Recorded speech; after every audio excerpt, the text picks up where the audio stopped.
Evening की पूजा हो चुकी है और हम डिनर बना रहे हैं। इवनिंग को ही बना रहे हैं क्योंकि जितना ज़्यादा देर हो रहा है उतना ज़्यादा लाइट में जो है कीड़े आ रहे हैं। बहुत सारे कीड़े आ रहे हैं, आप सभी को एक दिन दिखाएंगे।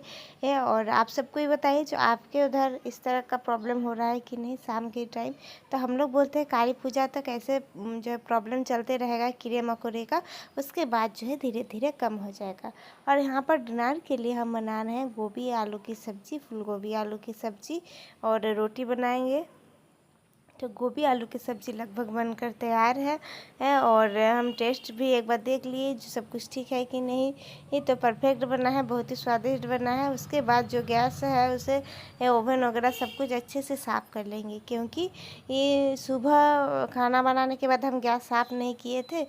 तो एक ही बार में रात का डिनर का सब्ज़ी बना लेंगे, उसके बाद साफ़ कर लेंगे। तो प्याज लहसुन ये सारी चीज़ें डालकर सब्ज़ी बनाया है, इसीलिए तो हम एक ही बार में सब्ज़ी बना ली। अब साफ़ कर लेंगे, उसके बाद रोटी चाय जो भी बनेगा। हस्बैंड का चाय का डिमांड है तो हम बोले थोड़ी देर रुक जाइए, उसके बाद आपको चाय बना कर देते हैं, पहले साफ़ सुथरा कर लेते हैं।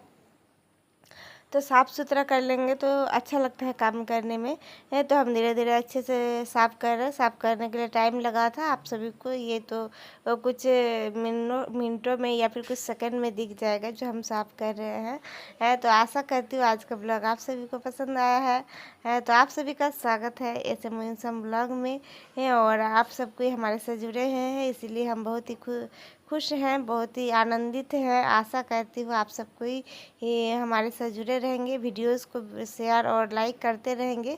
तो आज का वीडियो आप सभी को कैसा लग रहा है। मैं इवनिंग रूटीन शाम के टाइम क्या करती हूँ, तो हर रोज़ रोटी नहीं बनाती हूँ, वो कभी कभार रोटी बनाती हूँ क्योंकि ज़्यादातर हम लोग अभी राइस ही ले रहे हैं क्योंकि रोटी खाने से कुछ प्रॉब्लम हो रहा है, इसीलिए 4-5 दिन करके रोटी ले रहे हैं, फिर 1-2 दिन राइस ले रहे हैं। इस तरह से हम लोग का काम चल रहा है। तो आप लोग वीडियो देखते रहिए।